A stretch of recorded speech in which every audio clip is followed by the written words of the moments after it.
Oke, kita mulai. Jadi kita bicara tentang glukosa. Di sini, senyawa-senyawa golongan karbohidrat, ada banyak ya.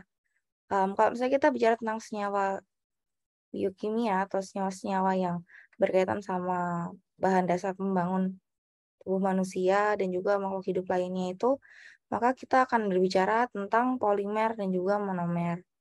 Kita tahu bahwa kalau misalnya dia berupa yang rantai panjangnya kita sebut sebagai polimer, kalau misalnya berupa satuan-satuan tunggal senyawa itu kita sebut sebagai monomernya ya. Dan monomer ini akan mengalami unit berulang yang menyusun membentuk polimer. Nah, sekarang kita bicara tentang karbohidrat gitu.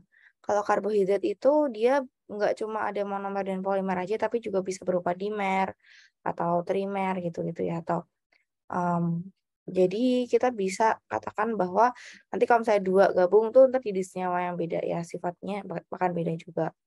Kita punya glukosa sama laktosa digabungkan menjadi galaktosa, itu kan dia jauh berbeda ya dibanding glukosa sama laktosa itu sendiri gitu. Nah terus, molekul-molekul ini tuh dia akan, bereaksi, dia bisa mengalami reaksi juga karena kan dia senyawa kimia juga ya, dan dia itu bisa bereaksi yang tergantung dari identitas pada masing-masing gugus fungsinya, sama kayak reaksi kimia pada umumnya, gitu. Cuma mungkin ada beberapa pattern spesifik dari masing-masing jenis, makromolekul yang mana kita bisa amati gitu. Nah, sekarang kita bicara lebih lanjut tentang karbohidrat. Jadi karbohidrat itu dia memiliki, monomer yang bermacam-macam, bisa berupa glukosa, fruktosa, bisa bisa juga bisa berupa ini ya, laktosa dan seterusnya, ada silosa, ada banyak banget ya. Nah, mmm, karbohidrat ini dia tuh bisa kita gambarkan dengan karakteristik yang khas, yaitu dia punya karbon yang dihidrasi banyak, jadi banyak. Namanya juga dia punya ada OH kayak gini, dan karbo dan ada hidratnya gitu. Kita bisa menggambarkan suatu monomer karbohidrat dengan 2 gambar ya, bisa wedge and dash structure atau juga Fisher projection. Mana kita udah belajar ya wedge and dash structure berarti kita menggambarkan si, mana rotasi 3 dimensinya gitu. Dan kalau yang Fisher projection ini gambarnya kayak tulang ikan ini ya, dan kanan kiri kita bisa hitung bagaimana dia nilai RS-nya, stereokimianya gitu. Nah, mmm, karbohidrat ini ada 2 macam kelasnya. Kita bisa lihat ya di sini ya, yang ditandai kuning. Ada yang berupa, aldehid, ada yang berupa keton. Kalau misalnya kita bilang namanya aldehid, berarti namanya adalah polihidroksialdehid. Kalau keton berarti polihidroksiketon. Contoh yang polihidroksialdehid itu adalah D-glukosa ini ya. Kalau yang polihidroksiketon contohnya adalah D-fruktosa, gitu. Nah, terus dia juga punya molekular formula CnH2ON, gitu ya, karena dia hidrat dari karbon istilahnya. Nah, senyawa-senyawa yang bisa dihidrolisis hingga menjadi polihidroksialdehid atau polihidroksiketon, kita juga katakan sebagai golongan karbohidrat ya teman-teman, gitu. Nah, karbohidrat yang sederhana adalah suatu monosakarida gitu. Kalau karbohidrat itu ada 3 kelasnya, ada disakarida, pertama monosakarida ya tentu saja ya, yang pertama yang tunggal, ada disakarida yang isinya ada 2 ya, terus habis itu yang oligosakarida itu dari 3 sampai 10, jadi mulai 3, 4, 5, 6, 7, 8, 9, 10 itu oligo, terus habis itu di atas 10 kita katakan namanya adalah polisakarida, gitu. Polisakarida bisa mengalami hidrolisis ya, tambahan H2O, jadi suatu monosakarida. Nah, terus masing-masing polihidroksi ini yang aldi sama keton punya nama lain. Kalau misalnya dia polihidroksialdehid namanya adalah aldosa, kalau misalnya dia polihidroksiketon itu adalah ketosa, gitu. Terus tadi kan kalian udah lihat juga ya, ada notasi D dan L. Sebenarnya itu apa sih? D dan L ini digunakan untuk mendeskripsikan konfigurasi dari karbohidratnya ya. Jadi kita lihat, kalau D itu OH yang di karbon stereogenik paling akhir ya, karbon yang paling akhir di stereogenik, itu OH-nya itu ada di sebelah kanan. Tapi kalau misalnya yang L, itu OH-nya ada di sebelah kirinya ya, atau merupakan mirror image dari posisi D-nya gitu. Nah, ada banyak sekali ya, golongan si, aldosa gitu. Ini yang pertama di aldosa dulu nih. Kan banyak sekali kemungkinan ya, di sini yang di aldosa ya, ini aldehid dan posisinya ini D yang OH yang paling akhir stereogenik. Karbon stereogenik OH-nya itu OH-nya di sebelah kanan kalau di Prosy Fisher. Itu ada banyak nih. Coba kita lihat. Yang pertama, kalau misalnya dia stereogeniknya cuma satu, namanya adalah glisoldehid. Kalau misalnya ketambahan lagi, ketambahan kan dia bisa OH-nya di kanan sama di kiri. Bisa namanya yang kalau misalnya OH yang sterik yang pertama, stereogenik yang pertama itu namanya eritrosa. Kalau misalnya yang stereogenik yang pertamanya di kiri itu namanya ditreosa. Terus habis itu nanti kalau saya eritrosa ketambahan karbon lagi bisa di kanan bisa di kiri juga. Jadinya ribosa dan arabinosa. Treosa terdirinya silosa sama lisosa. Dan mereka juga bisa menjadi lagi ya ketambahan karbon lagi stereogenik di atasnya. Salah satunya adalah turunan dari arabinosa adalah suatu glukosa. Dia D glukosa. Jadi adalah turunan arabinosa, OH-nya di kanan. OH yang pertama. Itu. Oke, ada banyak. Galaktosa ini dia turunan D-lisosa. Jadi cuma beda di satu atom karbon aja ya sama glukosa ya di sini ya. Konfigurasinya cuma beda di satu atom karbon stereogenik aja, yaitu yang karbon nomor berapa ini? Tuh 2, 3, 4 di karbon nomor 4-nya ya. Glukosanya itu di kanan kok galaktosanya di kiri karbon nomor 4 OH-nya. Itu. Oke.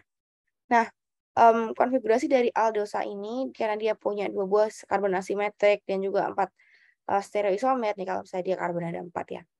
Maka ya dia sama kayak kemungkinan isomernya ya sama kayak yang 2 pangkat N itu ya rumusnya. Kalau misalnya dia ada 2 ya berarti 2 pangkat 2. Makanya ada 4 kemungkinan ya. Bisa D, bisa L, bisa D, bisa L. Namanya sebenarnya masih sama ya. Ini eritrosa, ini juga eritrosa, tapi yang satunya yang D, yang satunya yang L. Ini juga treosa dan treosa. Ini D satunya L gitu. Nah, dalam karbohidrat ini kita akan berkenalan disebut sebagai epimer. Epimer itu apa? Epimer itu adalah suatu diastereomer, jadi suatu senyawa yang bukan bayangan cermin, tapi dia konfigurasinya itu hanya beda pada satu buah karbon asimetrik aja gitu. Misalnya di sini antara ribosa dan arabinosa ya. Kan di sini karbon nomor 3 sama karbon nomor 4-nya kan sama konfigurasinya, OH-nya di kanan. Tapi karbon nomor 2-nya ini OH-nya di kiri. Nah, kita sebut sebagai molekul ini adalah suatu epimer. Jadi karbon 2 epimer di ribosa dan di arabinosa. Terus bisa juga nih di karbon 3 ya. Nih, antara idosa dan talosa. Karbon 3-nya aja yang beda. Kita sebut sebagai idosa dan talosa ini adalah C3 epimer gitu. Yang lainnya harus sama, jumlah rantai karbonnya juga harus sama ya. Gitu. Nah, lanjut. Sekarang tadi kan kita udah bicara tentang yang aldosa. Sekarang kita bicara tentang ketosa. Yang keton. Nah, kalau ketosa dia tuh punya karbon asimetrik itu lebih kecil dibandingkan yang aldosa. Kenapa ya? Karena ada ketonnya ya, jelas ya. Maka dari itu dia tuh stereoisomerismenya itu lebih sedikit. Jadi yang pertama dimulai dari dihidroksiaseton ya. Terus habis itu jadi deeritrosa. Dan deeritrosa ini dia akan menjadi deribulosa dan silulosa. Iya, kelihatannya. Nanti deribulosa ini bisa menjadi psikosa dan juga fruktosa. Nah, fruktosa ini adalah yang OH yang berarti yang ketiga itu di kiri terus habis itu kanan kanan gitu. Kiri kanan kanan. Kalau misalnya psikosa kanan kanan kanan. Terus turunan dari silulosa adalah disorbosa dan juga tagatosa. Oke, sampai sini tentang serba-serbi karbohidrat. Ada pertanyaan nggak? Pendahuluan dulu nih sebelum masuk ke reaksinya. Nggak ada, udah jelas? Oke, lanjut ya. Kita sekarang lanjutkan ke reaksi dari suatu monosakarida ya. Karena dia kan senyawa organik, dia juga punya banyak gugus alkohol dan ada aldehid sama ketonnya gitu kan. Jadi sangat mungkin dia mengalami suatu reaksi. Yang pertama yang dibahas adalah reaksi redoksnya. Nah, karbonil dari aldosa sama ketosa itu dia bisa direduksi oleh ya agen produksi gugus karbonil gitu. Bisa apa aja, bisa NaBH4 ya. Kalau misalnya kita punya suatu aldehid dikasih NaBH4 dia jadi alkohol. Keton dikasih NaBH4 dia jadi alkohol ya. Nah, ini alkoholnya kalau misalnya keton berupa keton kayak gini, jadi dia bisa kedua kemungkinan ya. OH-nya bisa di kanan, bisa di kiri. Konfigurasinya bisa beda ya. Tapi kalau misalnya dia aldehid, dia cuma satu kemungkinan produknya. Gitu. Nah, terus lanjut. kita juga bisa lakukan reduksi pakai H2PDC ya. Kita punya deglukosa, dia bisa jadi deglukositol. Dan misalnya dari L-gulosa, dia juga bisa menjadi deglukositol yang sama. Ya, gitu. Oke.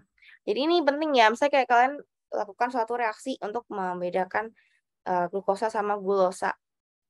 Nah, atau untuk mencari mana yang glukosa, mana yang gulosa, kan bisa lihat dari sini juga. Glukosa dan gulosa sama-sama bisa dihidrogenesis jadi molekul yang sama, gitu. Setelah reduksi, kita bicara tentang oksidasinya. Nah, kalau misalnya kita punya grup aldehid, dia bisa dioksidasi pakai Br2. Ya. Aldehid tambah Br2 menjadi karboksilat sama Br minus. Jadi kalau misalnya kalian punya suatu aldehid, terus suatu monosakarida yang ada aldehidnya lah, misalnya glukosa atau laktosa gitu. Dikasih Br2, nanti warna larutannya yang coklat kemerahan dia akan menjadi tidak berwarna. Karena Br2-nya bereaksi jadi Br minus gitu kan. Itu. Nah, ini yang spesial dari aldehid. Kalau misalnya aldehid itu bisa dioksidasi pakai Br2, tapi keton sama alkohol tuh nggak bisa, ya. Gitu.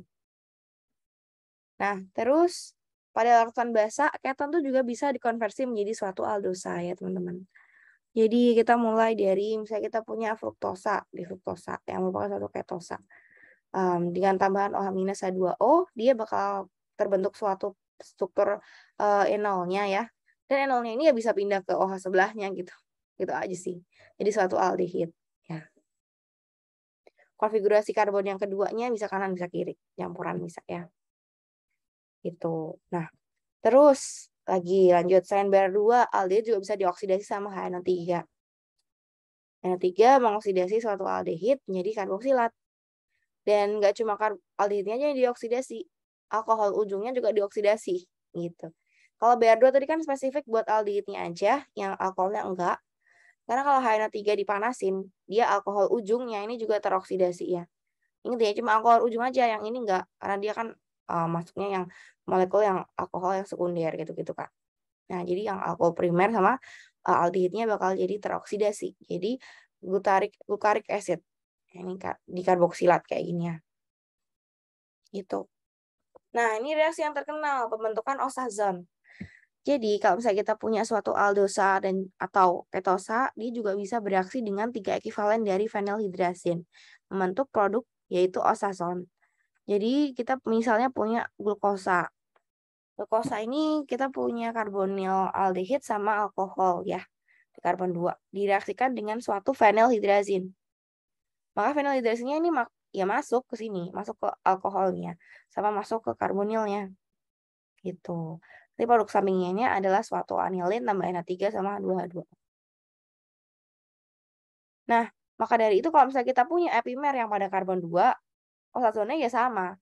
Gitu. Itu penting ya kita ketahui. Misalnya OH-nya mau di kanan mau di kiri, bentuk osazon ya bakal sama osazonnya kan. Dia orbitalnya bukan sp3 lagi tapi sp2. Jadi langsung double bond gitu ya. Itu.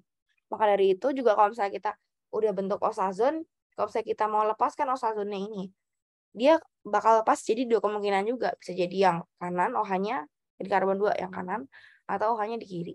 Yaitu jadi idosa atau jadi digulosa. Itu. Oke. Nah, tadi aldehid udah. Sekarang kalau keton gimana? Sama aja produknya. Jadi kalau misalnya kita reaksikan suatu fenilhidrazin dengan suatu aldosa maupun ketosa, kalau misalnya dia identik ya, cuma beda di misalnya aldehid sama ketonnya aja gitu. Nanti karbon asimetrik pertama 2 dan 3-nya itu sama semua, maka produknya juga sama. Nih. Jadi misalnya kita punya glukosa sama fruktosa yang cuma beda di aldehid sama ketonnya aja. Kalau misalnya kita kasih suatu fenilhidrazin, ya produknya identik. Jadi osazon yang sama. Gitu. Nah, tadi udah redoks ya, dan juga reaksi dengan fenilhidrazin. Sekarang kita bisa menambahkan rantai karbon dalam suatu aldosa menggunakan sintesis Killiani-Fischer. Ini gimana sintesisnya ya? Tambahin CN minus. Nih, CN minus emang overpower ya, dia emang bisa nambahin karbon dalam suatu rantai apapun itu. Tambahin CN minus, terus dikasih asam wake up ya. Nanti jadi suatu masuk gugus nitrile ya, ini substitusi. Ini adisi adisi karbonil biasa. Terus kan ini ada 2 kemungkinan ya. OH-nya bisa di kanan bisa di kiri nih untuk karbon yang karbonilnya ini, karbon aldehidnya. Nah, terus habis itu jadi maka produknya juga 2 kemungkinan. Gitu aja sih. Kita udah masuk gugus nitrilnya, dikasih H2PD BaSO4 ya, reduksi ya. Jadi alken, jadi ini ya, jadi C double bond N, dua-duanya juga C double bond N, dan ada OH-nya. Lalu kemudian kita bisa lakukan workup sama H+H2O untuk melepaskan ini kan apa ini C double bond N? Imina ya, imina kita bisa lepas ini. Jadi suatu aldehid gitu, masuk karbonnya ya. Dan ada OH-nya juga gitu. Ini juga sama mekanismenya ya. Gitu. Oke. Tadi kan Killian Fischer sintesis untuk menambahkan karbon. Sekarang kalau misalnya mau memendekkan karbonnya, kita pakai degradasi Roth. Degradasi Roth ini melibatkan pembentukan suatu karboksilat ya, dan juga Ca2+. Jadi kita perlu tambahkan Ca2+, dan karboksilat ini untuk workup-nya jadi suatu kalsium diglukonat misalnya ya. Terus kita tambahkan H2O2 dan juga Fe3+. Nanti hilang nih karbon yang keduanya ya. Yang masih ada tinggal karbon yang ke berapa nih? Ketiga, 4, 5 gitu. Sama produk akhirnya CO2. Nah, gimana cara kita mempersiapkan reagen dari kalsium D monosakarida gitu misalnya. Pakai Br2H2O sama CaOH 2 kali. Jadi kita oksidasi pakai Br2 ya aldehidnya sama H2O. Terus nanti kita kasih ion penyeimbangnya adalah kalsium OH2, CaOH 2 kali ya. Itu. Nah, mungkin pertanyaannya nih, rough degradation bisa nggak di keton? Nggak bisa ya, karena kita harus bentuk suatu karboksilat. Kecuali ketonnya udah kita ubah jadi suatu karboksilat gitu. Oke, lanjut. Nah, karena dia suatu golongan aldehid sama keton ya, suatu monosakarida itu, maka dia bisa bentuk apa? Hemiasetal. Dia bisa bentuk hemiasetal. Kalau misalnya dia bentuknya siklik, dia akan bentuk hemiasetal. Karena dia bisa bentuk suatu hemiasetal, maka ada suatu posisi yang kita sebut sebagai karbon anomerik, yaitu karbon yang dia bisa setelah membentuk suatu hemiasetal, dia bisa konfigurasinya jadi bisa di kanan, bisa di kiri OH-nya gitu. Misalnya kita punya ada D-glukosa. Dia tuh bakal jadi 2 macam, ada alfa D-glukosa, ada beta D-glukosa. Jadi yang kalian pernah dengar nih ikatan glikosidik ya, nanti kita belajar ya ikatan glikosidik lah, ada banyak gitu kan. Itu alfa dan beta itu tergantung dari konfigurasi dari karbon yang membentuk hemiasetal ini gitu. Alfa D-glukosa dia bisa interkonversi menjadi beta D-glukosa. Dan kita dua-duanya kita sebut sebagai anomer ya, ini karbon anomerik nih. Gitu. Mekanismenya pembentukannya gimana ya? Kayak pembentukan hemiasetal biasa gitu. Jadi alkoholnya dia akan menyerang karbonil ini dari suatu aldehid. Nah, reaksinya adalah reaksi intramolekul dan akhirnya terbentuk suatu siklik. Dan nanti alkohol yang terbentuk dari suatu hemiasetal ini bisa konfigurasinya bisa di kanan bisa di kiri. Yang kanan adalah yang alfa, yang di kiri adalah yang beta gitu. Nah, terus kita lihat juga di sini ada presentasinya nih. Sebenarnya lebih banyak posisi betanya. Kenapa ya? Karena ada halangan sterik ya lagi-lagi ya sama ada repulsi dari elektron oksigen yang bentuk sikliknya ini. Makanya lebih banyak yang posisi beta dibandingkan yang alfa. Itu. Nah, rotasi ini ya, rotasi mau jadi alfa ataupun beta itu dia punya ada nilai kesetimbangannya. Gitu ya. Gitu. Nah, kalau misalnya suatu aldosa bisa membentuk suatu cincin 5 atau cincin 6, dia akan dominan membentuk suatu hemiacetal siklik di alam. Itu. Nah, kalau misalnya dia cincinnya 6, kita sebut sebagai piranosa. Cincinnya 5, kita sebut sebagai furanosa. Gitu. Terus, gula-gula dengan aldehid atau keton atau hemiacetal group itu adalah suatu gula-gula yang bereduksi. Gitu. Nah, untuk menggambarkan struktur sikliknya tadi ya, siklik hemiacetal itu kita harus menggambarkan dengan lebih baik dengan Hayward projection gitu. Jadi gambaran Hayward kayak gini. Jadi kelihatan jelas cincinnya ya. Kalau Fisher projection ini kan jelek kan, ini kayak kotak apaan ini gitu kan. Nggak representatif lagi gitu. Sedangkan makanya kita perlu gambarkan dengan proyeksi Hayward. Proyeksi Hayward ini kan gambar aja cincinnya ya. Cincin ini siklik 6, ini siklik 5-nya. Terus kalian bisa lihat di sini, kalau misalnya garisnya ditebelin tuh berarti ada di depan bidang datar. Kalau misalnya garisnya putus tuh lurus aja itu berarti ada di di belakangnya. Jadi kayak gambarannya itu kan dari atas samping gitu. Kebayang nggak ini ya? Udah kelihatan jelas sih dari gambarnya. Nah, terus sekarang gimana taruh posisi dari OH-OH-nya? Ini kita lihat ya. Jadi kalau misalnya word projection itu beda sama kalau misalnya kita gambarin suatu struktur sikloheksana yang bentuknya konformasi kursi, beda. Jika kayak proyeksi Hayward ini tuh dia kemungkinan OH-nya jadi cuma di atas bawah gitu. Jadi posisinya hanyalah posisi aksial aja, nggak ada yang ekuatorial gitu. Nggak digambarkan sih, ada sih tapi nggak digambarkan aja di sini. Jadi hidrogennya yang kita anggap yang di ekuatorial gitu.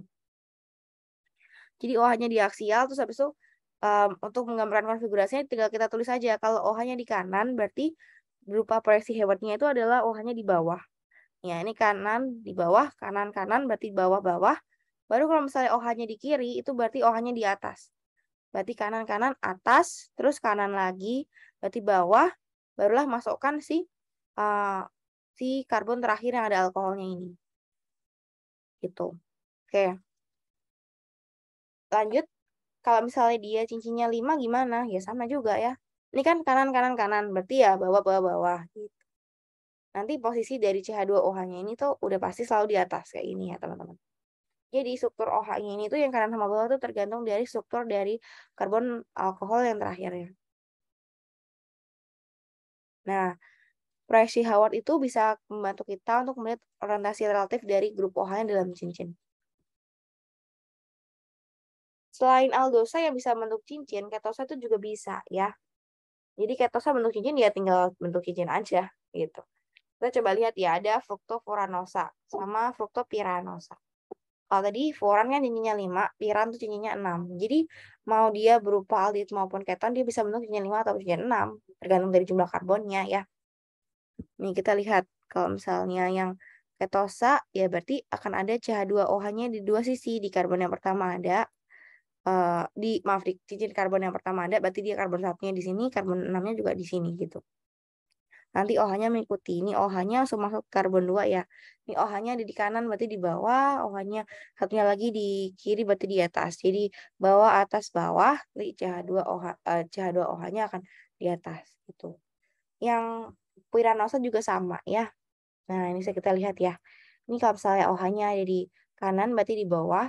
Terus OH yang kedua yang ketiga ini ada di kiri berarti di atas. Terus bawah-bawah. Ini berarti OH-nya di atas ya karena OH-nya yang ada di kiri ya. CH2OH yang di bawah. Berarti ini atas OH-nya terus CH2OH yang di bawah, atas, atas, bawah, bawah gitu.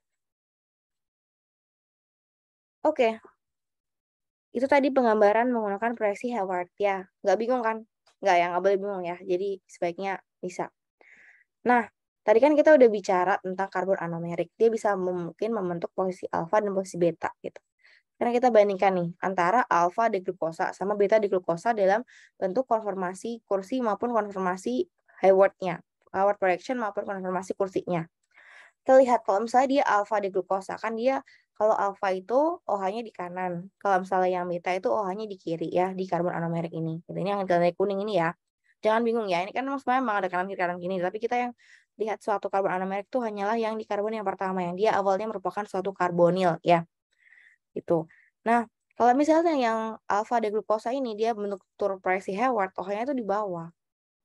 Kayak gini. Dan kalau misalnya dia bentuk konformasi kursi, maka OH-nya itu ada di bidang aksial. Kita udah belajar juga. Kalau misalnya yang beta itu OH-nya ada di bagian ekuatorial. Ini OH-nya di atas juga di proyeksi Hayward. Kita juga udah belajar antara konformasi kursi yang sama. Kalau misalnya kita punya ada suatu gugus yang seperti ini, yang kaya akan elektron seperti misalnya contohnya adalah OH atau CH3 atau terbutil gitu. Kalau misalnya dia di posisinya itu di posisi aksial, dia cenderung tidak stabil gitu. Tapi kalau misalnya di posisinya adalah posisi ekuatorial, dia kan lebih stabil. Maka dari itu, beta glukosa, deglukosa pada umumnya kan lebih banyak membentuk keseimbangan untuk membentuk suatu konformasi yang berupa betanya gitu di karbon anomeriknya. Gitu. Jadi beta deglukosa ini adalah struktur yang dominan pada saat equilibrium ya. Gitu. Oke.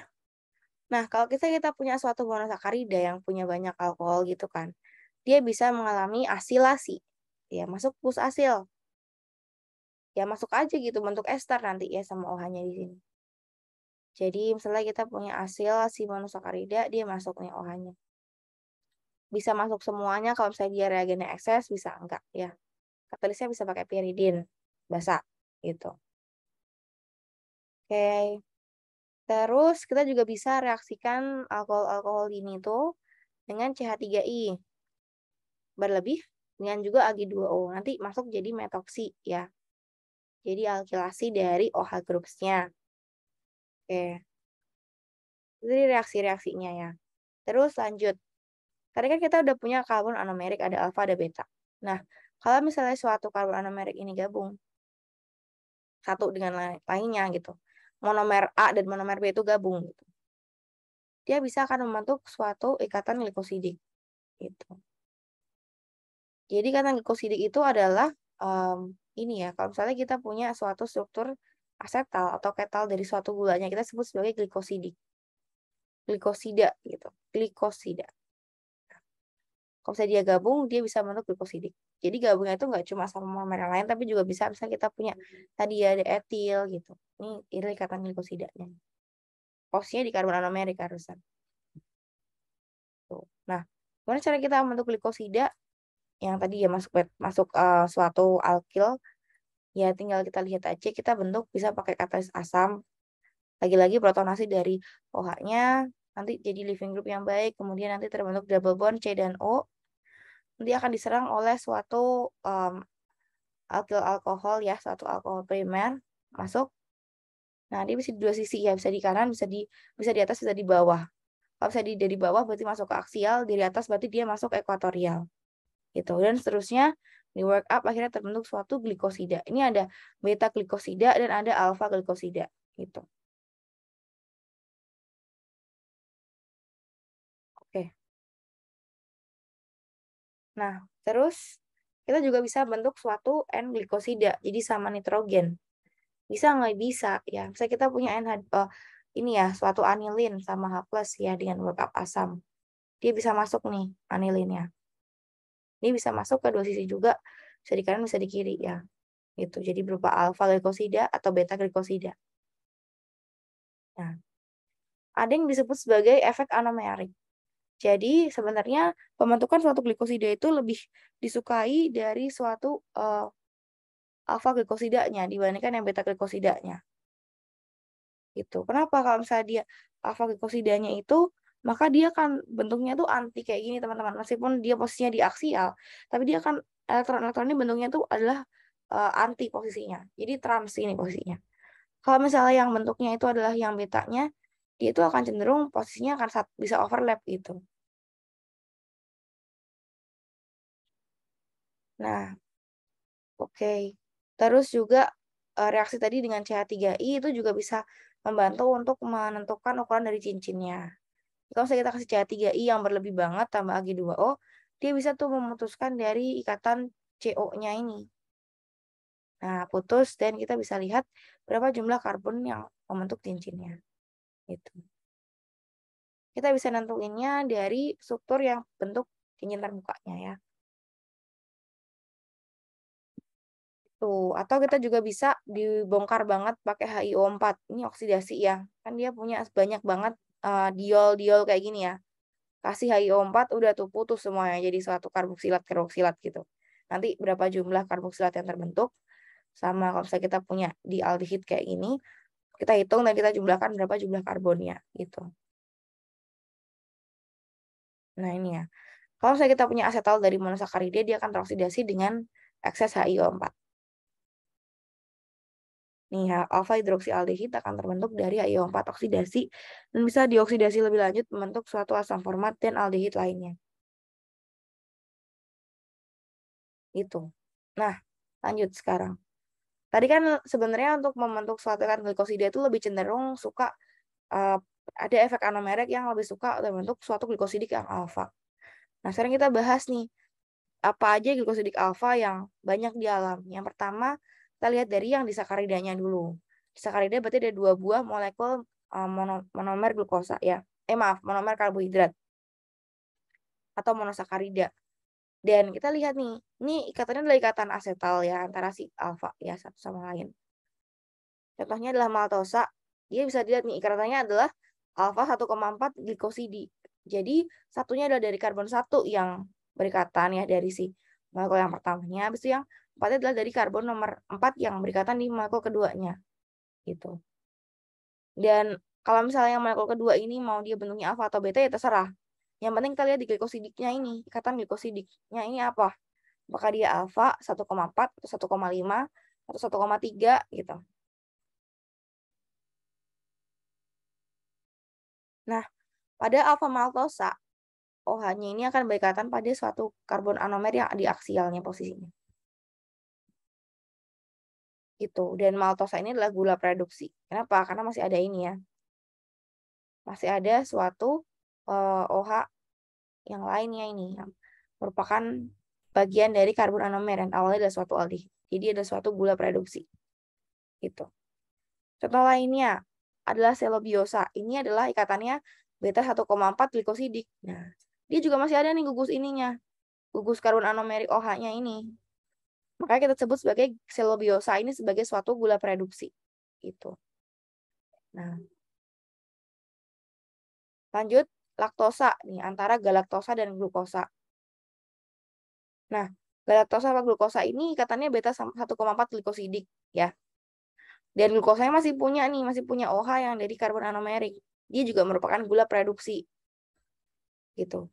Nah, tapi sukrosa yang dia merupakan disakarida juga ya dari suatu glukosa dan fruktosa, yang terjadi adalah terbentukan ikatan glikosidik antara posisi karbon anomerik alfa dan posisi karbon anomerik betanya gitu. Jadi bukan 1,4 glikosidik tapi 1,1 glikosidik di sini. Alfa beta 1,1 glikosidik antara glukosa dan fruktosa. Nah, maka dari itu molekul ini adalah suatu gula yang bukan merupakan gula reduksi. Jadi dia bukan gula reduksi. Gitu. Oke? Paham ya di sini ya. Jadi mau 1,4, 1,5 tuh dia masih mungkin jadi gula reduksi. Tapi kalau udah 1,1, misalnya kayak sukrosa ini, dia bukanlah gula reduksi gitu.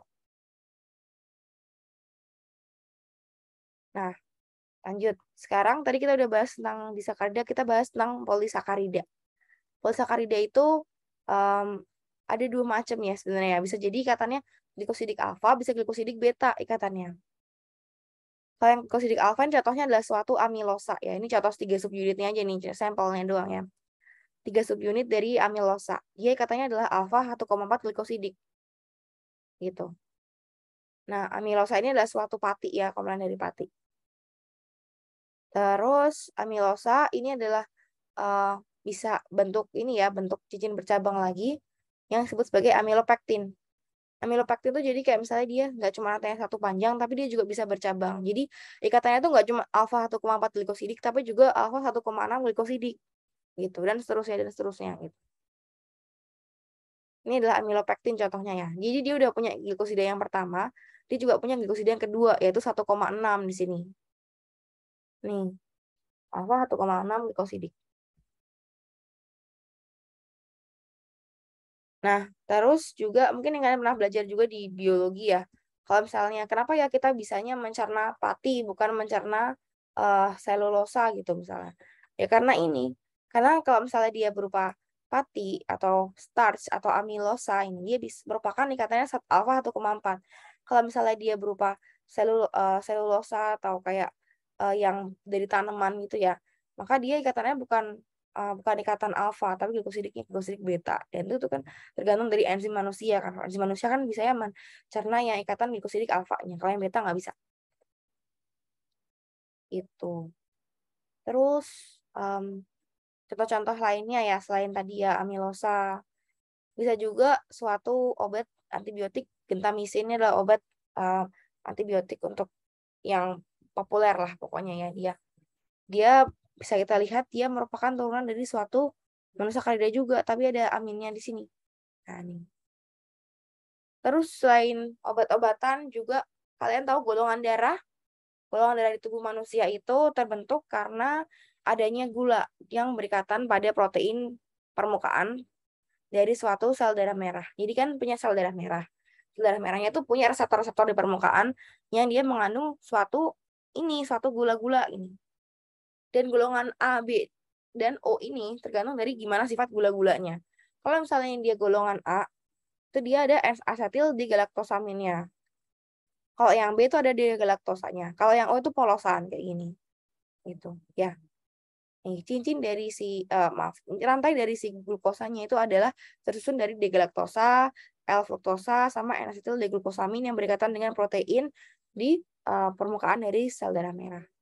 Kalau yang A itu adalah N-asetil glukosaminnya lagi, yang B-nya ada degalaktosa, kalau yang O itu nggak ada. Jadi cuma 3 doang gitu.